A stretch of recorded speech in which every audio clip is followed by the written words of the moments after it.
senhores conceituados, em uma certa época, descobriram a eletricidade.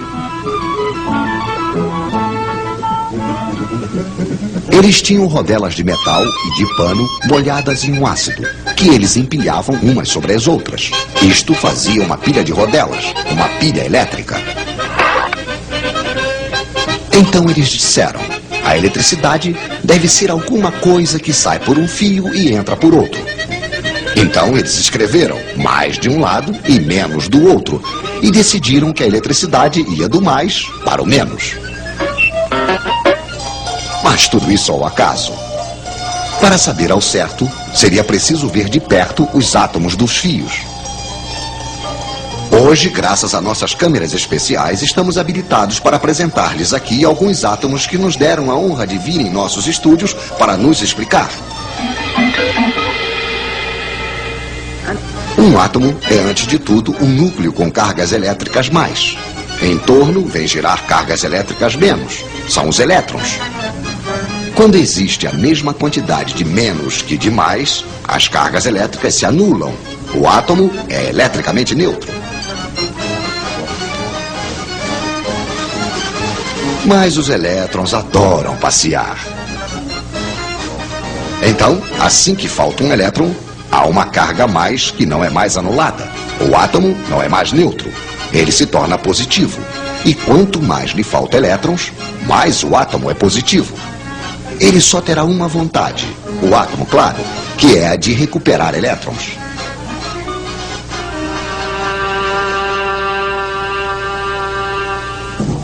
Esses elétrons andarilhos, nós os chamamos de elétrons livres. Só que esses elétrons que andam ao acaso não são os que produzem eletricidade útil. Mas suponhamos que temos dois fios de cobre e entre os dois uma espécie de aspirador de elétrons.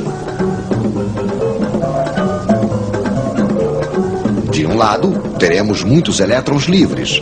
É o lado menos. Do outro lado, faltará. Onde os átomos são positivos, é o lado mais.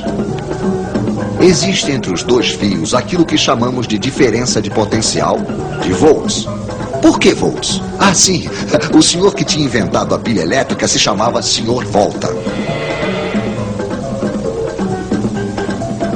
E quanto mais elétrons faltar de um lado, maior se torna a diferença de potencial, mais volts há.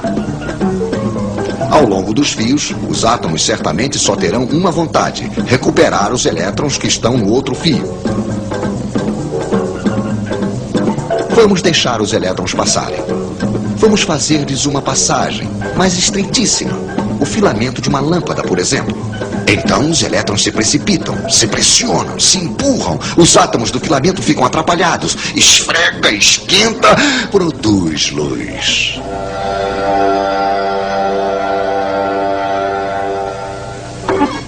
Temos uma corrente de elétrons que vai do menos para o mais. Pois é, os nossos senhores se enganaram de direção. É verdade que eles não sabiam ainda o que eram os elétrons. De um lado, então, uma bomba a elétrons, um gerador. Do outro, um receptor. Isto é, um aparelho onde os elétrons passam produzindo energia. Lâmpada, radiador, motor elétrico, etc, etc. Mas se recuperamos energia de um lado, é preciso fornecer do outro lado, ao gerador. Nas pilhas, é energia química. Um ácido ataca um metal. Quando o ácido está usado, não há mais volts. Podemos também utilizar a energia solar. Podemos também fazer girar um ímã diante de uma bobina. Aí é preciso energia mecânica. É um pouco desse modo, porém mais complicado, que é fabricada a eletricidade que chega na casa de vocês. Mas não tentem saber onde está o mais e onde está o menos. É uma corrente que muda de sentido o tempo todo, a corrente alternada. Mas voltaremos a falar disso. Agora sabemos o que é a eletricidade. Entre dois fios, liga-se um gerador. Dentro de um dos fios, temos elétrons demais. Dentro do outro, falta. No outro lado dos fios, os elétrons passam através de um receptor desprendendo energia. Isso faz uma corrente de elétrons. É muito simples. Infelizmente, na prática, não vemos os elétrons. E se vocês quiserem se situar nos circuitos elétricos, precisam de um pouco mais de informação, é claro. Esses senhores vão nos ajudar. O gerador cria entre os dois fios uma diferença de potencial ou tensão. Isso é medido em volts. Obrigado, Sr. Volta. O gerador pode ser uma pilha, uma bateria de carro ou simplesmente uma tomada. O receptor pode ser uma lâmpada, um ferro de passar, um radiador elétrico, enfim, uma quantidade de aparelhos mais ou menos potentes. A potência se mede em watts, em quilowatts. Obrigado, Sr. Watts. Assim que o receptor é ligado ao gerador, uma corrente passa e não se precisa ser diplomado em eletricidade para compreender que se ligarmos uma lâmpada 2 vezes mais potente, vai passar uma corrente 2 vezes mais intensa. Isso supondo que a quantidade de volts não tenha mudado. A intensidade da corrente se mede em amperes. Poderíamos medi-la, é claro, mas não é necessário. Conhecemos a voltagem. Está escrito nas pilhas ou nos contadores. Conhecemos a potência, está escrita nos aparelhos. Basta fazer uma pequena divisão. Intensidade em amperes igual a potência em watts dividido pela tensão em volts. Por exemplo, quanto passa de amperes dentro de um radiador de 1500 watts ligado em uma voltagem de 220 volts? Pois é, passará 1500 dividido por 220, que é igual a 6,8 amperes, se não tivermos errado, é claro. No princípio, para ter eletricidade, certos senhores tinham inventado a pilha elétrica.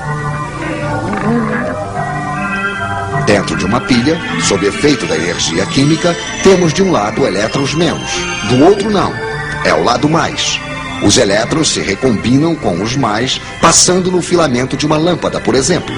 A corrente é contínua, porque os elétrons menos estão sempre do mesmo lado. Outros senhores tinham aperfeiçoado um outro método.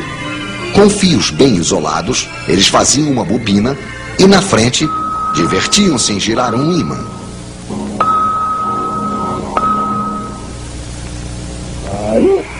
O princípio é mais ou menos este. Quando o polo norte do ímã chega, os elétrons são arrancados de sua órbita e vão para o lado do ímã, ficando mais do outro lado. Temos então, como dentro de uma pilha, um mais e um menos. Evidentemente, assim que não giramos mais, nada mais acontece. É lógico num sentido. Não podemos fabricar energia, mesmo a elétrica, a partir de nada.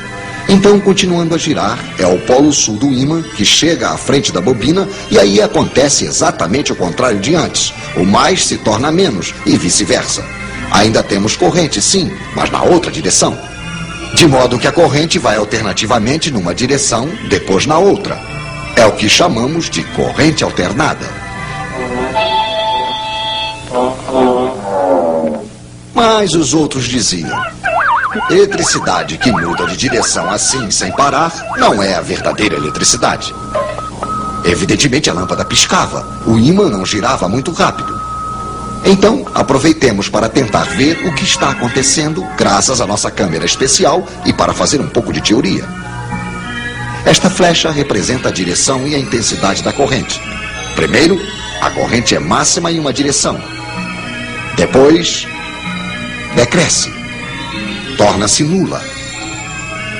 Cresce na outra direção. Decresce de novo. Volta a mudar de direção. E por aí vai. Se a corrente volta a ser máxima em uma direção uma vez por segundo, como aqui, dizemos que a frequência da corrente é de 1 Hz. 2 vezes por segundo, 2 Hz, etc, etc.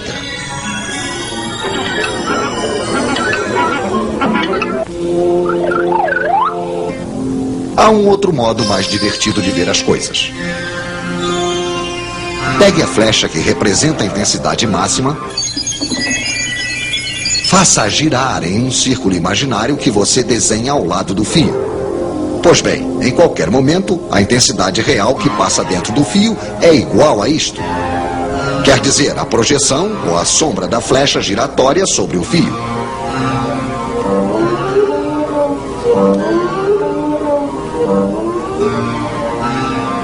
Podemos até fazê-la traçar uma curva. É uma senoide.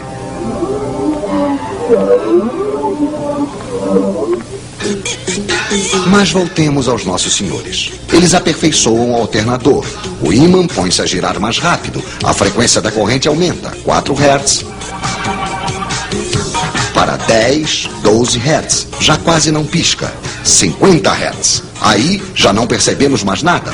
50 Hz é a frequência da corrente alternada que chega hoje na casa de vocês. A iluminação, o aquecimento funcionam bem. Os motores elétricos também. E hoje, um único alternador de central pode alimentar de eletricidade mais ou menos 1 milhão de lares. A ideia desses senhores, então, não era má. As usinas hidrelétricas usam geradores desse tipo para produzir energia elétrica. Só que aqui, esses dínamos estão acoplados às turbinas. A força da água faz as turbinas girarem e esse movimento provoca a variação do fluxo magnético. E pronto, surge a corrente elétrica. Aí está o esquema de funcionamento do gerador de corrente alternada. À medida que a bobina gira, o fluxo do campo magnético B, gerado pelos ímãs, varia. Ele vai de 0 a um valor máximo e volta a 0 novamente. Pela lei de Lenz, a corrente deve ter o sentido que produz um campo magnético que se opõe à rotação da bobina. Por isso, a corrente tem um sentido variável ou oscilante, já que ora o fluxo magnético aumenta, ora diminui. Portanto, a corrente gerada é uma corrente alternada. E olha aí, Gil, esse gráfico mostra direitinho a corrente alternada. Veja como ela oscila no período de tempo T. Uma das vantagens da corrente alternada é que ela pode ser gerada diretamente pelo movimento de rotação, como as turbinas das hidrelétricas, que são impulsionadas pela água.